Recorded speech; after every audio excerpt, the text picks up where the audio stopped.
All right, back live. Technical difficulties. Not sure what happened. Might have been a Wi-Fi sort of thing here. But yeah, had Steve talking here. Hopefully he can get back on. Again, we're talking week 11 here, open stream. Hopefully some guys jump in. Uh, but yeah, going back into that Steelers Jags game. Here we go. We got Steve back. All right, Steve. Hopefully, Right. round two, we're all sorted out. I don't know if it was like a Wi-Fi issue or what sort of thing. I know you were talking a lot, man, and I apologize for that. So, is there a chance you can go back into what you were just saying? Yeah, I'll just repeat real quick what I All mentioned. I right, all right, all mentioned right. the Cleveland weather is once again bad. Miles Sanders, I think, could have a really big day. Corey Clement is not there to vulture a touchdown. Boston Scott certainly is, but I think Miles Sanders goes over 100 yards, couple touchdowns, so he's not going to disappoint in the touchdown department this week. And I also mentioned the Cincinnati Bengals offense. The Washington football team has been pretty good against quarterbacks and wide receivers, but I like Joe Burrow, currently ranked outside the top 12 on Fantasy Pros to be at like a top 7 play this week. Kind of hot take-ish, but that also elevates T. Higgins from just outside the top 20 up closer to a wide receiver one. I don't think a lot of people are going to have him ranked that way because there's a lot of other good receivers this week, but I like T. Higgins. Their chemistry is really growing, man. I like that offense. So I actually did some dynasty rankings the first time I like gave it a shot, and I got some heat for not including T Higgins in the top 15. Do you have any you have any thoughts about that? Do you think moving forward Like he could be a for top wide rec- 15 for for wide yeah for receiver startup. for let's say dynasty. So if we did some dynasty rankings, if you're in dynasty leagues, would you Yeah. throw T Higgins in that? I mean, how can you not? Like, if Joe Burrow is going to be the guy in Cincinnati for years to come, and T. Higgins and him already have such a great connection, I mean, why aren't we kind of viewing him like kind of? I mean, I'm not going to say they're the same receiver, but like DK Metcalf with Russell Wilson. You know, Joe Burrow's much younger. Russell Wilson's not old, but these guys have certainly been really, really good for their football team. And if you can put Joe Burrow with T. Higgins for years to come, if they keep him on the team, I don't see why he's not right. Probably right around there, around top 15. I don't know about much higher, but that's probably a good spot.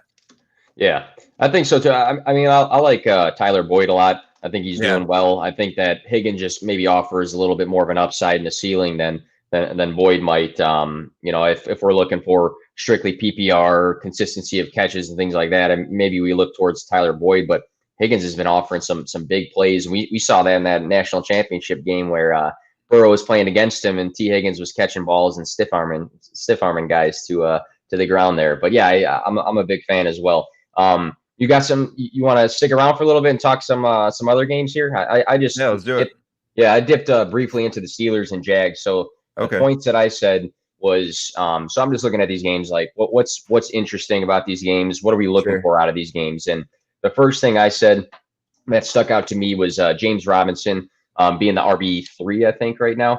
Um, Crazy. he's had some big games and he's averaging like 18, I believe, points, 18.1 points on the year. The thing is, we think about guys who step into the Steelers defense, and it's not an easy game usually. So I think with Jake Luton under center, I wonder if they stack the box a little bit more, knowing that James Robinson is the centerpiece of this offense and how he does against the Steelers. Any thoughts on him today?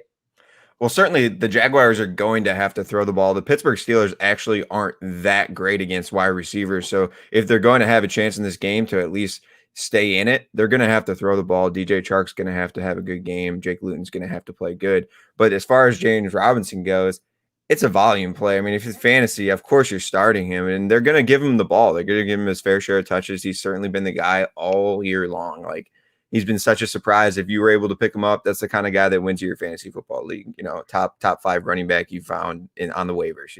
All year Yep. long. But they're going to have to give him the ball. So I certainly you got to temper your expectations as far as having a top 10 RB finish. But I think he could still have a decent day, find the end zone. He's getting those kinds of touches. But they're going to have to throw the ball, like I mentioned. The Steelers actually aren't that great against the pass. So they're going to have to get something going. I think some of these other guys, we've seen Keelan Cole in the past. He's had some pretty good games. He had a good game against the Packers. Yep. Conley, he's been decent. Obviously, we've seen Chark have really big games. That's what they're going to have to do. I expect them to do that. I don't think they're going to lean on the run game as much as they have in the past. James Robinson will get his touches, but they're going to have to throw, and I think they will.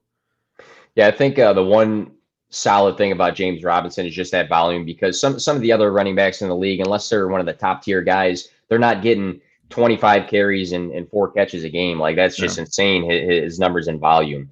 On the other side here of the ball, the Pittsburgh Steelers receiving core has had great games. I think the fluctuation of, who has stepped up between Claypool and Juju has varied a little bit.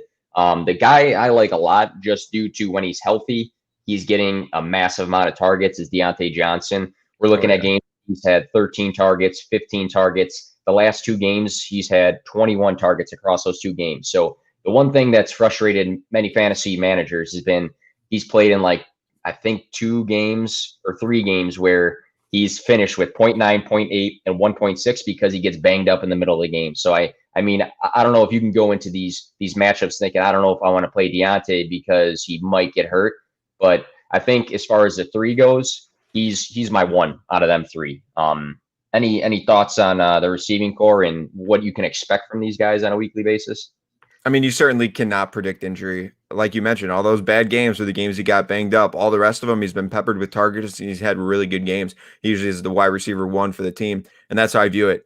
Deontay Johnson's the number 1 on that team. And the last couple of weeks, all the receivers have been getting involved, which is great. I don't know if we've seen an offense like this where all the receivers are really getting involved, scoring touchdowns, getting tons of targets. Big Ben's chucking the rock. James Conner's not as good as we thought, and that kind of goes hand in hand. All the receivers are getting a lot of work because they're not running the ball as much. Hey, it's working. That's what they're doing. So I like all these receivers right now and going forward. But Deontay Johnson's certainly the number 1 guy. Like I said, cannot predict injury. He should be the number 1 option. If he's healthy that week, you're going to play him. It doesn't matter who they're playing. I wouldn't really want to see any start-sit questions with Deontay Johnson involved unless there was a much better receiver, because I think Deontay's a must-start every week. Big Ben loves him, like target monster. Absolutely. Yeah. So we got 2 quick comments here. We got our buddy Colin, climb the pocket in order to play to win. So he's getting creative with his comments there. Damn. All right. Colin, what a guy. I know. What a guy's right. Kid Cozy, 1993. Are you guys higher on Cooper or Boyd, full PPR? Steve, I'll let you take this one. Man, what do we expect with the Dallas Cowboys? Andy Dalton coming back. I like Cooper this week. He's been okay since Dak has gone out. He had one pretty dud game against the Eagles, but he's been okay. But like I just mentioned about Cincinnati, and you mentioned about Boyd, how you really like him. I like Boyd this week. I think Cincinnati's going to throw the ball a lot. Joe Mixon's out again. They're going to lean on Giovanni Bernard, but not as much as they would if it was Joe Mixon. And like I said, Joe Burrow is gaining a connection with a lot of his receivers, especially the young guys in Boyd and Higgins. So I like Boyd a little bit better than Cooper this week. Cooper just seems kind of like a guess. You don't know if it's going to have a good game. We haven't seen it happen with Dalton yet. We haven't seen him take command of this offense, and coming off of COVID, like, we don't know exactly how that's going to go. And certainly if he wasn't able to finish the game, we don't like the options that are behind him. So it's a little riskier to play Cooper. I think Boyd has a much safer floor. So I'd go with Boyd. Had my buddy Gemo, the icon, popped in real quick, and then we got another guy to add the stream here. Kevin, what is up, man?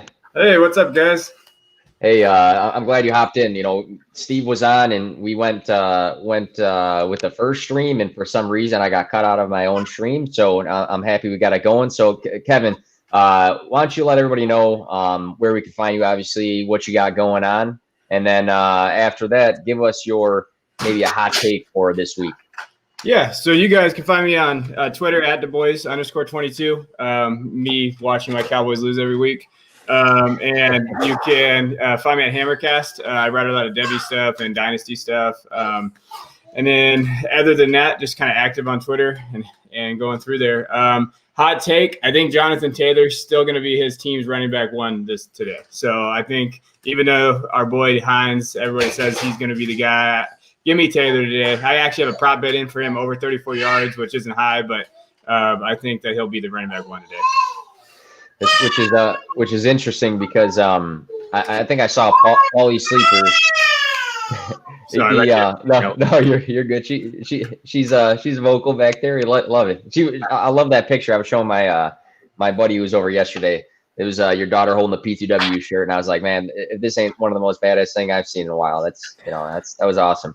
Yeah. But yeah, it was interesting. I think Paulie Sleeper said something about Rap Sheet tweeted that Hines was expected to have the most carries today, but I think when you say, yeah, this guy's expected to do this, a lot of the times it's the opposite. So, Steve, you buying this with JT this week?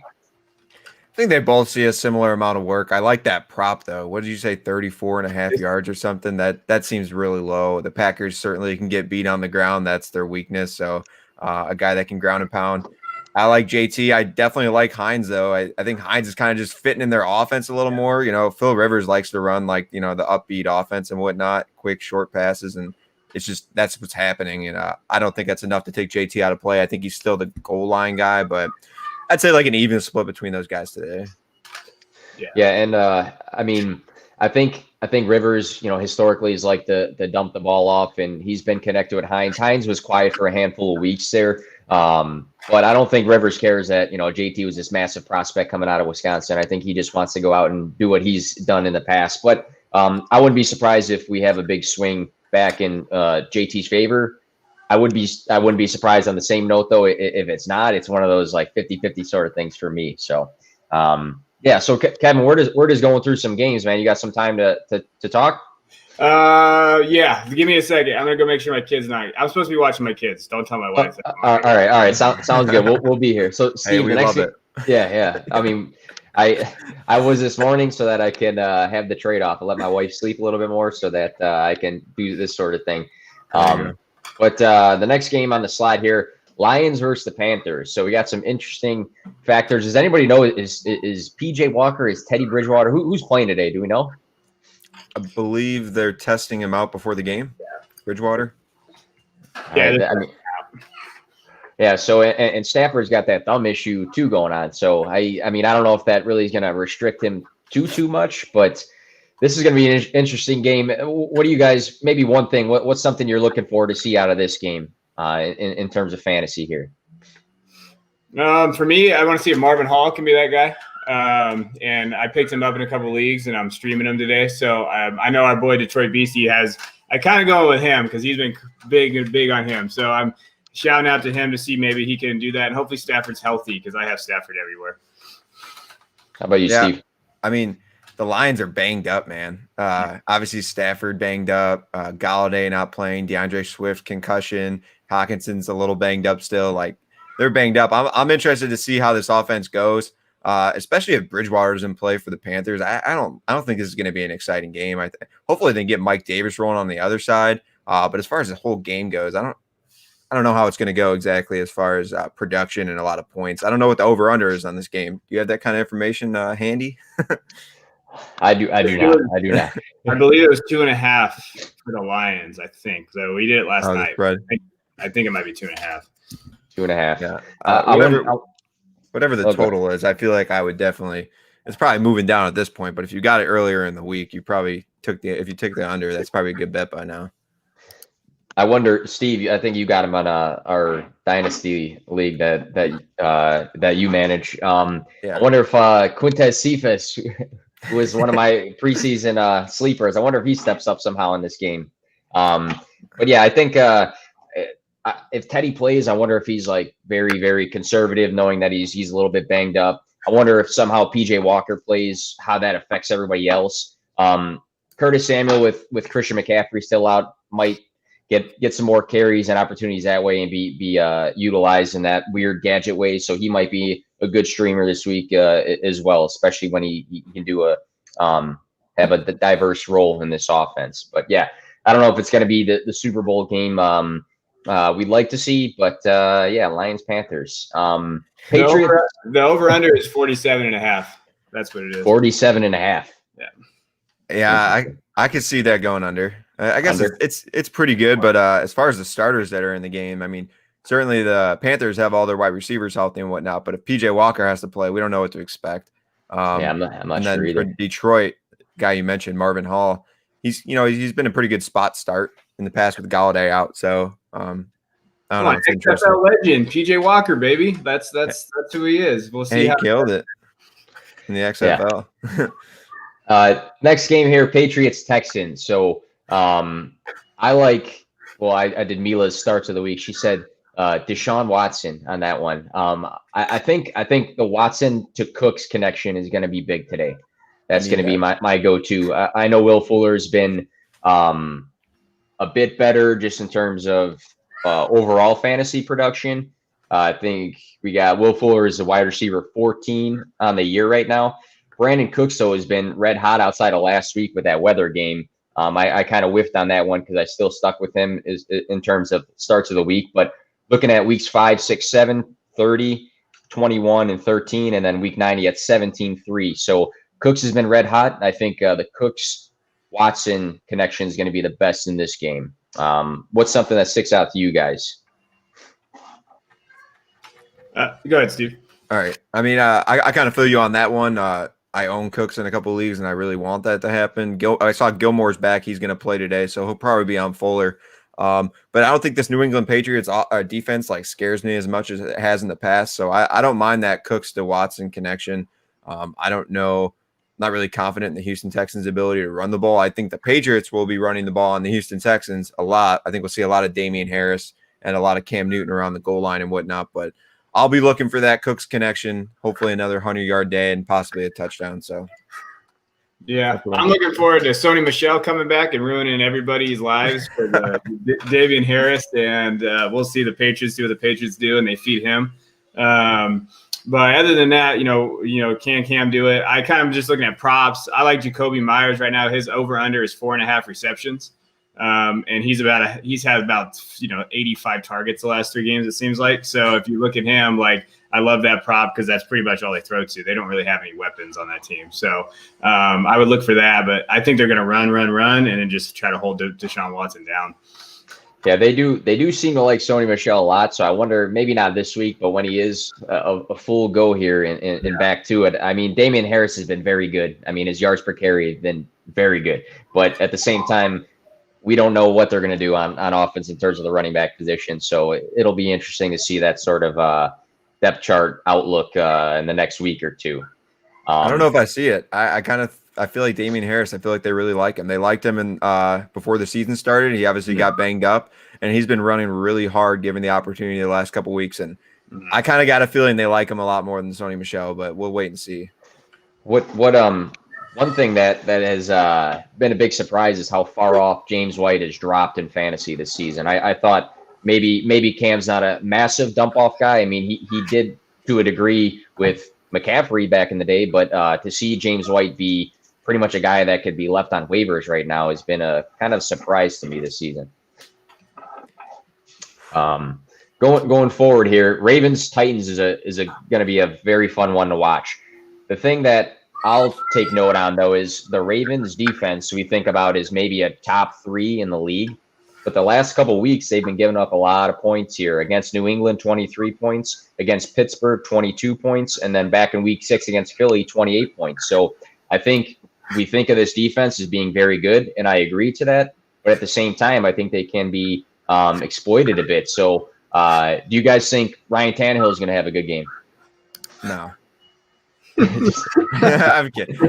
I think this would be a good game. I do have them as a sit this week, coming off multiple bad games in a row. They're just really struggling. They have played some pretty tough defenses, but I think this game will be a pretty decent game. I think Lamar Jackson's back to a top 5 quarterback this week. I like his connection with Mark Andrews. I know he's been struggling. I think they get back on track with Nick Boyle out now. I think they're going to have to use Mark Andrews a lot more. But as far as Ryan Tannehill goes, I think him and A.J. Brown should have a good game, Corey Davis and whatnot.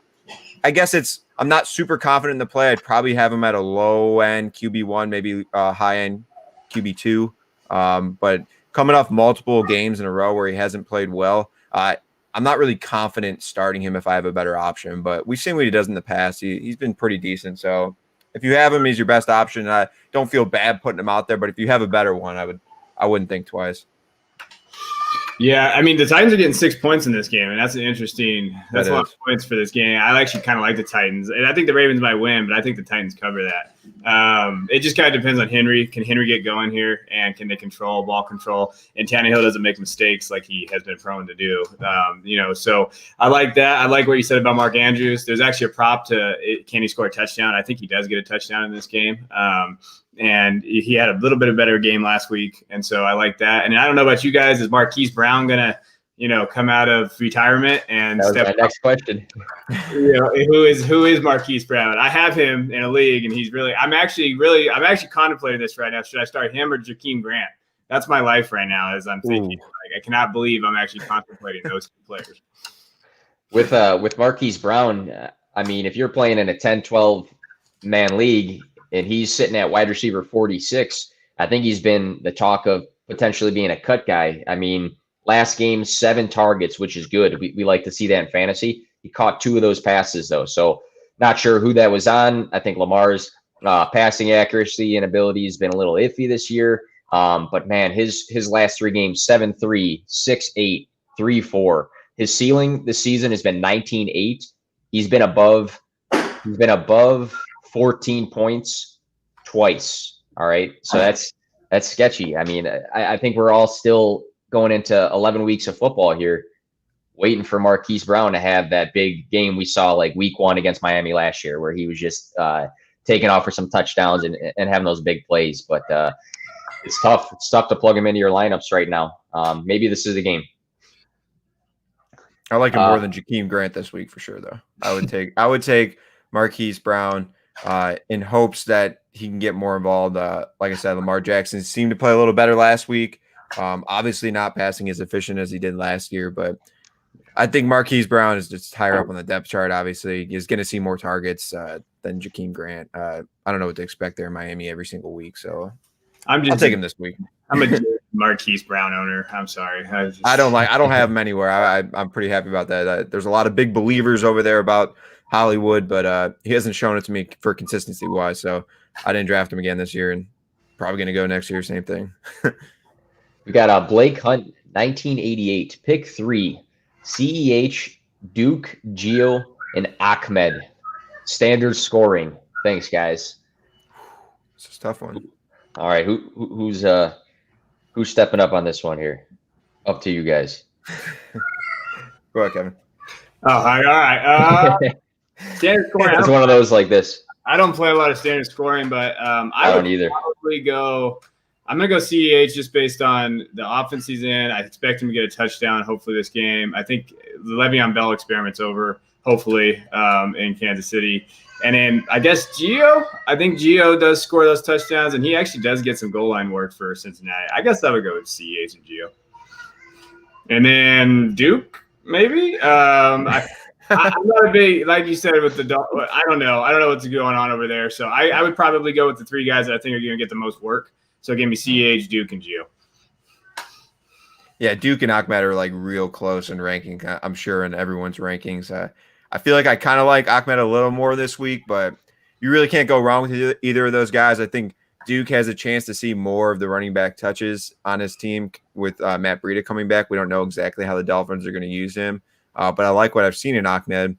But for the reasons I just said, I think I'd go CEH, Duke, and Gio. I've had a lot of Twitter conversations about Ahmed. Has he been on the team? I mean, if you guys don't know, I don't know. Has he been on the team the entire season? No idea. I think he got picked up, so he's on the practice squad and stuff. So he's not okay. All year. Yeah, so I thought coming into this week, I mean, Matt Breida hasn't had a ton of work. He's been injured and this and that, but he's been a lot higher in the depth chart than Ahmed. Ahmed did have a good last game, but people were coming in heavy saying it's his job now. It's his job now. He looked good last week, and I think we got to be careful in fantasy sometimes with these 1 week flyers due to situations. He was without Matt Breida, obviously Myles Gaskin on the IR. I'm not super optimistic about Ahmed going forward. If he has a good week, so be it. But I want to see in the next 2 weeks, is he still getting touches? I don't know. I'm pretty actually anti Ahmed right now, just because he was buried on the depth chart. I know guys like we talked about James Robinson. He was also buried on the depth chart, and look what he's done now. But at the same time, when guys get healthy, are we really going to depend on this guy to be the lead back in the system? I don't know if I can say that about Ahmed. Yeah, I like Myles Gaskin better than Ahmed. I think when Gaskin's back, he'll get his job back. But I don't know. Maybe not the volume, though. Gaskin was getting a lot of work. Maybe they like what they've seen in Ahmed, and he'll take some carries each and every game. So we'll see. But I think Gaskin's going to be the guy when he comes back. I'm not kidding. I had two different guys tell me that they've watched every play of the Dolphins this season, Dolphins fans, and they said Ahmed just looks a lot better than Gaskin. And I was like, wow, man, Gaskin's actually been pretty good. I mean, he's been pretty good with what he's done so far this season. And they're like, no, Ahmed looked good. He looked better. And I was like, all right, so be it. Got to be careful with these 1 week flyers. So Yeah. PPR flex. Marvin Jones. I always say Marvin's for some reason. Marvin Jones, Crowder, Hines, Fulgham, or Hollywood Brown. So he's throwing out everybody there. Yeah, for one flex. Ooh. Yeah. Oh, man, for one flex position. I wish I had these options. They're Yeah, these are great. Man, Nick, I think you got to narrow it down between like Marvin Jones and probably Hines, right? Do you like Crowder with Flacco? I know Crowder was still banged up going in that game the last game that they played. I know Perryman was the one who had the better of the game out of him, Crowder and Mims. But at the same time, Crowder was still kind of hobbling around. I actually might go Crowder just because he's a PPR monster. Ooh. Yeah, to me, it's Crowder or Hines. That's kind of where I looked at that. I would probably lean Hines just because of the work, hopefully, what you saw last week. So if you're going off, like, what can you do? But again, with Taylor and those guys, that's one of those things I was talking about earlier. I just don't know. That's a tough one. But I would probably lean Hines. But Crowder is definitely someone that I start pretty much everywhere anyway, even if he's banged up. This one here, Higgins over 4.5 receptions today. I'm going to say yes because look at the last 1, 2, 3, 4 games. He had 7 catches, 6 catches, 5 catches, 6 catches. So he's going every one of these last 1, 2, 3, 4 games with at least 5 catches. So you're saying 6, Steve? 6 catches. All right. I like that. It's hard to break the streak here, I think. Hey, Bridgewater's out. So he just – Oh, man. Bridgewater's out. So it's Walker. Oh, we man. got Kevin Schefter over here breaking the news. Let's talk about that. What does that mean for Mike Davis? For Mike Davis. Yes. We'll talk receivers after we can, but I want to know what it means for the running back. Is it better? Well, Mike Davis, I think at one point during the season, he was not with PJ Walker, obviously, but he was like the RB7 at one point. He's still the RB10 right now. Last handful of weeks, he hasn't scored above 8.8. Yep. So he's struggled a bit, but I think the volume is going to be big for him in this game. I don't know what PJ Walker's playing style is. I mean, is he going to throw to Mike Davis a lot? I don't know. We haven't seen PJ Walker outside of maybe a glimpse, but I think Mike Davis is going to get a ton of touches. What he does with those touches against Detroit could be productive. So I if you have him, you're playing him, I think, hands down. But yeah, it's hard to tell. Are you pivoting from any of the wide receivers? Any of you guys?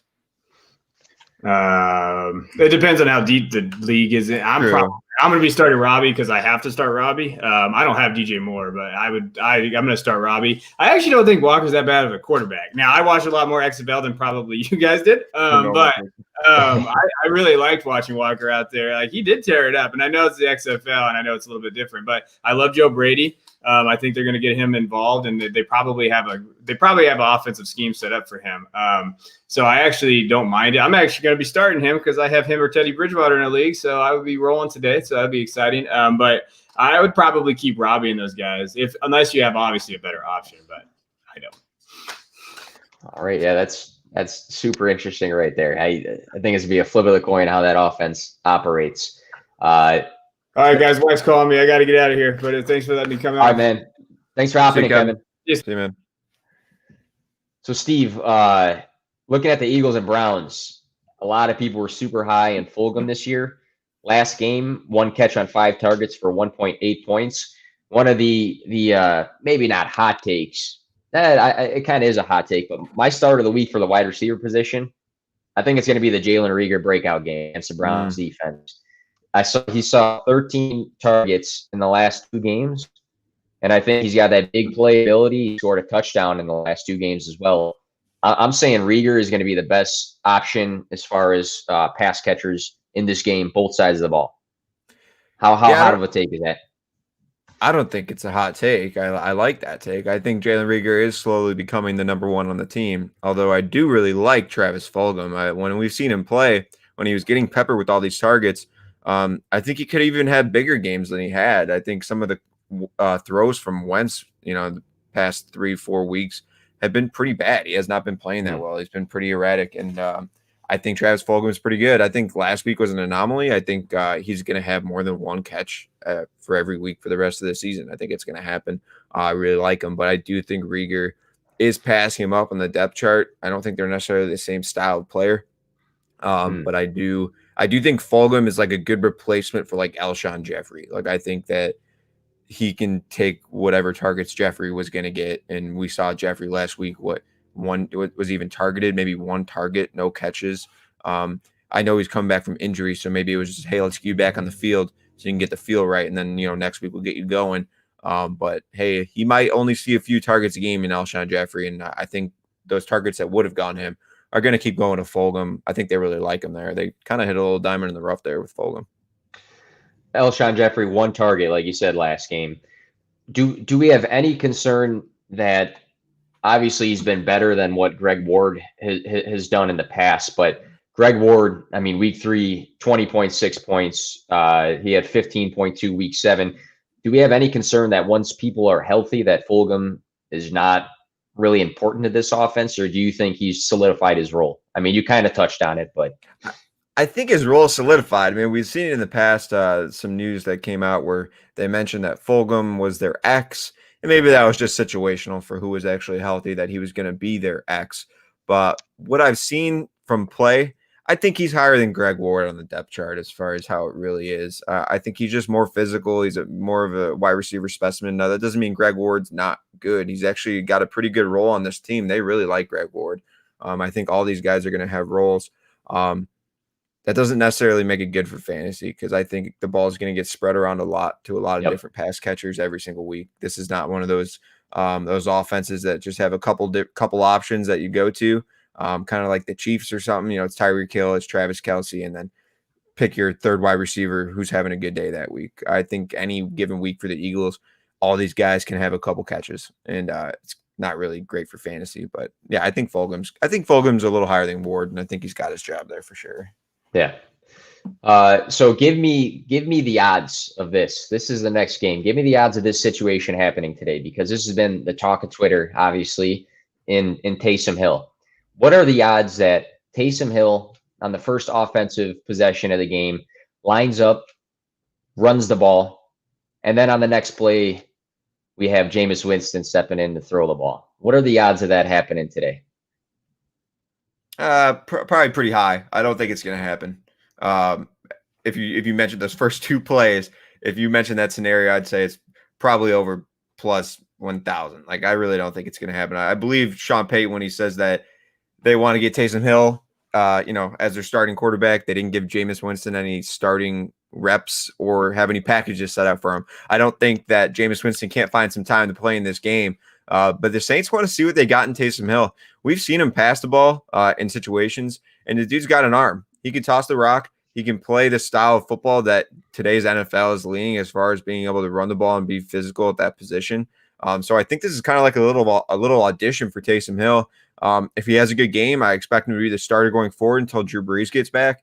And then possibly going forward, we'll see what Drew Brees' career, goes for the next couple seasons. But I think Taysom Hill has an opportunity here to, if he plays well, secure that job. He got paid pretty big in the offseason, and, he sees a lot of playing time on the field, but they definitely have bigger vision for Taysom Hill. And like I said, this is an audition. So I'm excited to watch it for sure.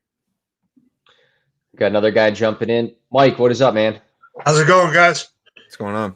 Pretty good. We're just going game to game here, just talking through what we're looking for. But we're gonna pause it. Mike, let us know where we can find you, what you got going on, and then finish off with a hot take for this week. All right. So you can find me at CheapFan1002 on Twitter. Earlier this summer, I started writing for the Pregame HQ. I've been writing there for a few months, but this last week, I just started writing for Going for Two.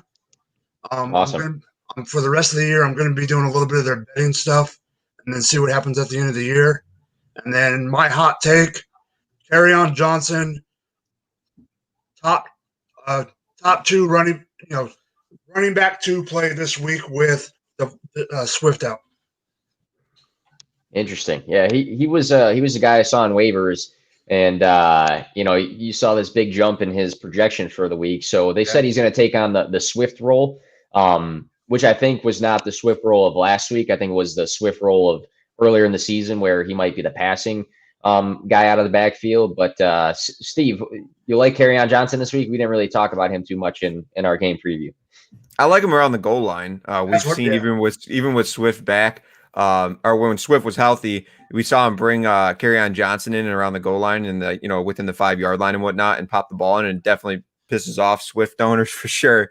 But I think he'll take that role, and then obviously, like you mentioned, the Swift role, midfield, between the 20s. Not necessarily like a super defined role, but the pass catching back between him and Adrian Peterson. I think both these guys will get a lot of work today, but because Kerryon Johnson gets those goal line carries, I do see him having a better game than AP. Yeah. So we were just talking about the Falcons Saints game. We talked about Taysom Hill a little bit. Here's a good question though. If Taysom Hill goes this whole game, playing the quarterback position, which it does look like that. Does Michael Thomas take a hit in this game if you're starting Michael Thomas? So he last game very quiet, I'm pretty sure. He missed a lot of weeks of football here. New quarterback situation. He was good with Teddy Bridgewater last year with Breeze out, but last game he had 7 targets. He caught 2 balls. Again, we can look at film and figure out who that's on. But does Michael Thomas take a hit with Taysom Hill in? What do you guys think? I think he does. I just don't. Taysom doesn't have the rapport like Breeze does, and Breeze uses him as his safety valve all the time. And I think it's going to be more guys like Cook and Smith and who knows, maybe even Callaway. But it's definitely going to be a heavy Kamara game. I could see less than 20 pass attempts in this game for the Saints. I could see it right around the 20 mark. And that doesn't bode well for Michael Thomas, who hasn't had a good game since he's been back. He's gotten targets, but he hasn't had a good game. There's other guys to feed, Jared Cook, other receivers. And Taysom Hill is going to run the ball. They're going to try to run the ball with him and Kamara. It's going to be that kind of offense. I think around 20 pass attempts is going to be the number, and that doesn't sit well with any receiver you start for the Saints. So I'm not confident. We got another guy jumping in the live stream. Chris, it's been a minute since we've been on a live stream together, but let everybody know Give where me we one can find second. you. Can you hear me? Okay. Yes, sir. Yes, sir. I'm gonna hop out and come back in. The audio's all Yeah, you're cutting out a little bit now. Sorry to do that. All right. Oh, it's all good. All good. Yeah. So for the Falcons, on the other hand, Ridley's back. Looks like they got a healthy core. If you had to pick a guy to be the guy in this game for the Falcons offense, now you got a mix of Julio and Ridley. Hayden Hurst, some people are pretty high on to have, big weeks here and there. Todd Gurley has been quietly a great running back this season. He's had good volume. He's found the end zone plenty of times. He's the RB11 right now. Who's going to be the guy for the Falcons in this game, you guys think? What do you think, Steve? It's hard not to say Julio Jones. I want to say Ridley, but I'm not confident that he's 100% healthy, ready to go. I think he's going to be out there. I think he'll have a decent game, but it's really hard not to say Julio Jones. I'm not really worried about like a Marshawn Lattimore shadow or anything like that. I think Julio is much better. So I could see it being a Julio Jones game. I don't know. Like I said, Calvin Ridley should have a decent game, but I'm worried about him coming back from injury. I agree with Steve, but I've also heard a lot of Hayden Hurst hype this week. I don't know if that's really going to happen or not, but the one thing you mentioned it, Nick, this is what really shocked me is I'm really shocked on how successful Todd Gurley is doing this year. I didn't think he was going to be a top 15 running back. For him to be 11 right now, to me, is a shock. Yeah, Hurst, I wasn't very high on Hurst going into the season, but the tight end position – everybody talks about it, has just been super up and down unless you got Travis Kelce or Darren Waller as of right now. But last couple games for Hurst, 15-7, 12-8, 10-4, 13-2. So he's had some good weeks in terms of plugging in a tight end and, him hitting at least his projection for the week. So that's an interesting look right there too. Super Bowl preview looking next. The Cincinnati Bengals versus the Washington Football Team. I think we talked about, Steve, you were talking about Burrow earlier, correct? Yeah. So last game, 12.52 fantasy points. Not great against Pittsburgh, but again, we've seen other quarterbacks obviously struggle against their defense. What was talked about before is after an iffy game, Joe Burrow does seem to come back the next game and play well. Against Indy, 16.72, didn't have the greatest game, but then he went to Cleveland the next week and went off for 33.64 points. So is this going to be a big Joe Burrow week? And if you had to rank him, guys, if you had to rank Joe Burrow, I mean, we don't have to go through our top 10 or top 15, anything like that. But what sort of range are you putting Joe Burrow this week against the Washington football team? Either one of you guys can jump on that. I like Burrow. The one thing that scares me about Burrow this week is the front four for Washington. I mean, they do got a good pass rush. I get the point of him coming back after a bad game. I would probably put him in the 10 to 13, 10 to 14 range. But if he gets going, I think this game is going to be a sneaky high passing volume game for both teams, and he could end up high end. I mean, he could end up in the 6 to 8 range, but low end probably 12ish, 13. But I sneaky think that Alex Smith is going to be a good play too. Yeah, Mike, before you got here, that was my hot take that Joe Burrow could finish as like a top 6 quarterback because I do think it's going to be high passing.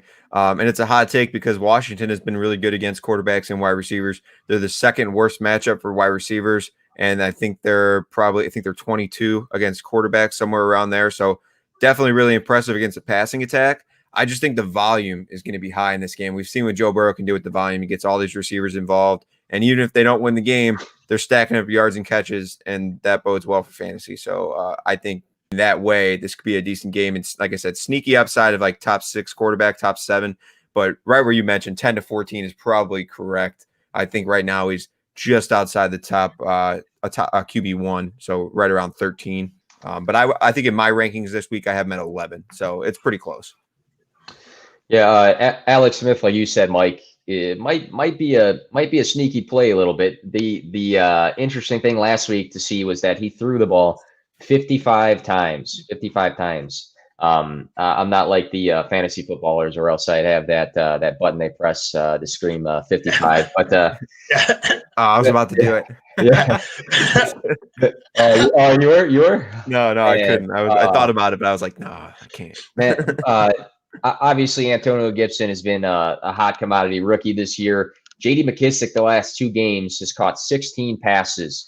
Do we see the same sort of trend going for J.D. McKissic here in this game, where he's going to catch 7+ balls? I hope not, because I love Antonio Gibson, so I hope not. That's all I can say about that. Hey, I think he's going to keep seeing a lot of passes, a lot of targets with Alex Smith there. I don't know about as high, but I think every single week we continue to be surprised in the amount of targets he's getting. So we don't really have a reason to believe it's not going to continue. I'm in your boat. I like Antonio Gibson a lot, but they clearly have different roles on this team. McKissic is just the pass catching guy. And I guess he's listed as a wide receiver in some leagues. My brother actually just texted me and he says he's starting him as his 4th running back on our team. And I was like, how do you do that? And he's a running back wide receiver on Sleeper. And I didn't know that. So I know that if you're on Sleeper and you have and you're looking for a start and you want to start a 4th running back, you could start McKissic in your flex. I mean, just to go back to another game, I mean, on Flea Flicker has Taysom Hill as a wideout. Yeah. Really? ESPN's got him as a tight end, right? Yeah. Yep. Yeah, so there's opportunity there. Know your platform, I guess. Check those guys out, exploit it. But yeah, the quarterback, that's definitely, I don't want to touch on that too much, but it is unfair. It sucks, but yeah. It's one thing I remember a few years ago when I think it was not last year, but the year before, when Jalen Samuels was going to be playing running back for the Steelers in absence of, was it Le'Veon Bell or James Conner, one of the two, and he was listed as a tight end. So I was starting Jalen Samuels at tight end. But going from running back to a tight end is not as bad as quarterback to a tight end. Man. So No, not at all. it turns into a super flex league for one guy. So that's what happens.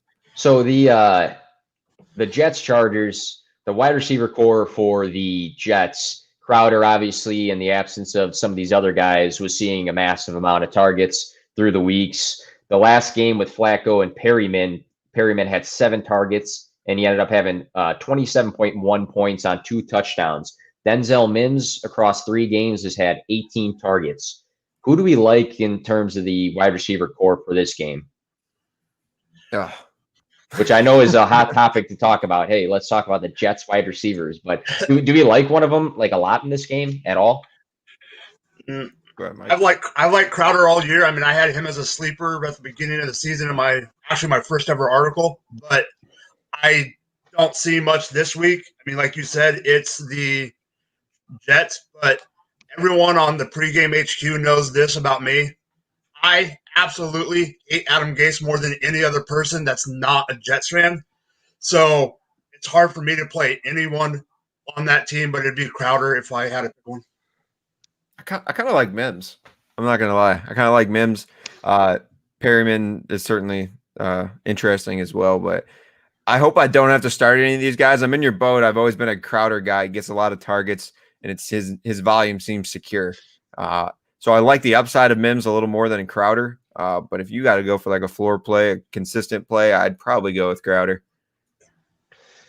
Yeah, Mims, I think it's interesting with this wide receiver class because we knew coming into the season that it was such a deep class, one of the better classes we've probably seen in a bit. It seems like every other week, one of these wide receivers is having their breakout game. We saw Jerry Jeudy the one week had like 25 points. Michael Pittman, his last game, had a huge game as well. So we talked about Jalen Reagor a little bit. I'm waiting to see now with Mims getting 7 targets in one of these 3 games and 8 targets, if one of these weeks is going to be his week. So I guess that's TBD. Other side of the ball, Justin Herbert has just been very, very good in fantasy, slinging the ball like crazy. He missed a week of football this year, week 1 where he didn't start, but he's still the QB 8 on the year. Keenan Allen, do we see Keenan Allen rest of the season as a top 3 wide receiver? Let me give you my take real quick because I got to get going. Okay. About Keenan Allen, top 3. That's kind of pushing it. I do think top 6 is probably more around the number. He's getting a lot of work in the red zone. He's catching touchdowns. He's clearly Herbert's favorite target. Check out our YouTube channel, Climb the Pocket. You're not gonna you're not gonna want to miss it. Yep. Thanks for hopping in, especially with the having 2 different live streams. So thanks, man. No, I got you. Peace out, guys. All right, see ya. Yeah, Steve's a great guy. And again, if you guys are watching, he's with Climb the Pocket. He does that show with Bootleg Fantasy, which a lot of people should know, who's linked up with 360 Football. Mike, we got a couple of games left. You still good to talk these out? Oh, I'll be here as long as we need to be. All right, cool. So Chargers, like I said, what's your take on Keenan Allen being a top 3 guy? I thought it was a little over the top to say it, but when you see these weeks of week 7, 8, and 9, 22.5, 21.7, 25.3, his targets across those 3 games. So last game against Miami didn't have the greatest game, so I'm leaving that one out right now. But 13 targets, 12 targets, and 11 targets. The target share is crazy. Week 3, he had 19 targets. Where do you have him the rest of the season? Obviously, we don't have our rankings in front of us, but what kind of range do you have him? I'd say more like, I agree with Steve. I don't know if he's a top 3, but I would say more around top. I would say top 5, and I'll be honest, at the beginning of the year, I didn't think it was going to be the case. Me either. Like you said, Justin Herbert, I'll mention this real quick. Going out of the draft, I did not like Justin Herbert. I'm partial because I don't really care for Oregon, but I just didn't see him as that first round guy like people did. I thought he was drafted too high. And I thought that they should have given Tyrod a little bit of a chance without getting that quarterback to replace him in the system. But being a Chiefs fan and being that his first game was against the Chiefs, that game, because that was the game that he only had like 10 minutes of knowledge knowing he was going to be starting, because that was the game that Tyrod got hurt. Ever since that game, I'm sold on him. I mean, he's going to be a stud. I'm mad that I didn't like him from the beginning because I would have drafted him. But Keenan Allen, I'd say about top 5. The other thing I want to say about the wide receiver core is I'm disappointed that Michael Williams has not done more. Yeah, especially with him having that downfield ability. You would think that he would have a little bit more of a consistency in having good weeks. Mike Williams last week, 5.8. The week before, 13.1. week 8 against Denver, he had 21. And we think that with having the passing volume in this offense that Herbert's been distributing, that he'd have more weeks like that. But yeah, I'm with you on that. I think it's kind of a little bit of a surprise that he's not having more consistent weeks. I got a question for you, Nick. What do you think about their running situation with Joshua Kelly kind of going downward and Kalen Ballage kind of going upward? So Ballage the last 2 weeks, 15 carries and 18 carries, 16.4 and 15.2 fantasy points. I mean, we saw Tromaine Pope get involved a little bit. Joshua Kelly seems to have just slipped off the depth chart. It almost seems like. I think Justin Jackson's been hurt, right? Banged up a little bit. He's on IR now. Yeah. He's on the I guess it's Ballage until Eckler's back for me. I personally was higher than most people on Austin Eckler coming into the season. Him being a top 5 running back the previous year, and now losing Melvin Gordon, I thought for sure that he was going to have an awesome year. Eckler actually was very good in, I think, 2 of the weeks. Yeah, he had 18.8 and 31.3 for 2 out of the 4 weeks. And then that last week 4, he got hurt. So we're not looking at those numbers. But my hot take was Austin Eckler was going to be the RB2 overall. So that obviously didn't go. Yeah, it didn't go too well. But yeah, I think when Eckler comes back, everything changes. I think he gets the majority of the volume if he's healthy. But yeah, what about you here? Yeah, I mean, I agree with you about Eckler. I was higher on Joshua Kelly than other people.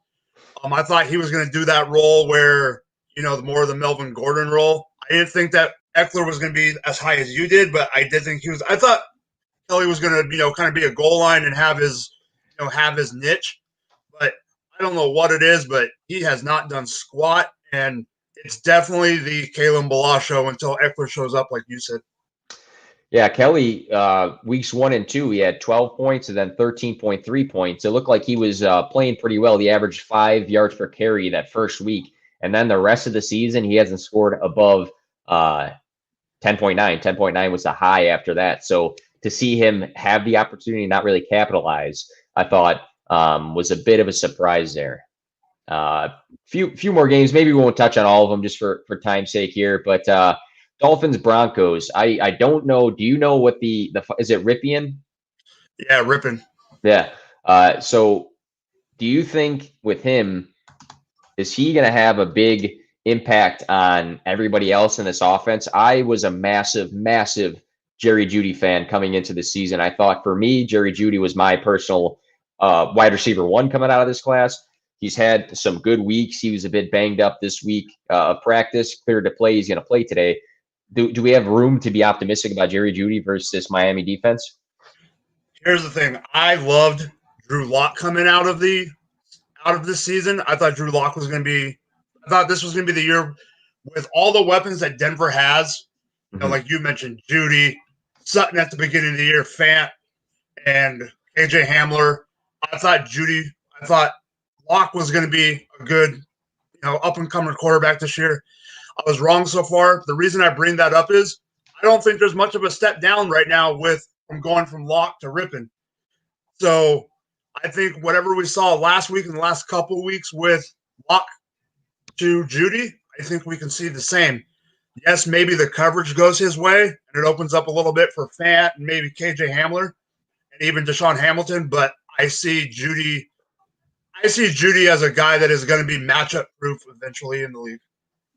Yeah, I agree. As long as he's getting the volume, because we saw some weeks where he would have like 7 targets or more, and then we saw weeks where he only had 4. So I'm hoping that the target volume is good for him.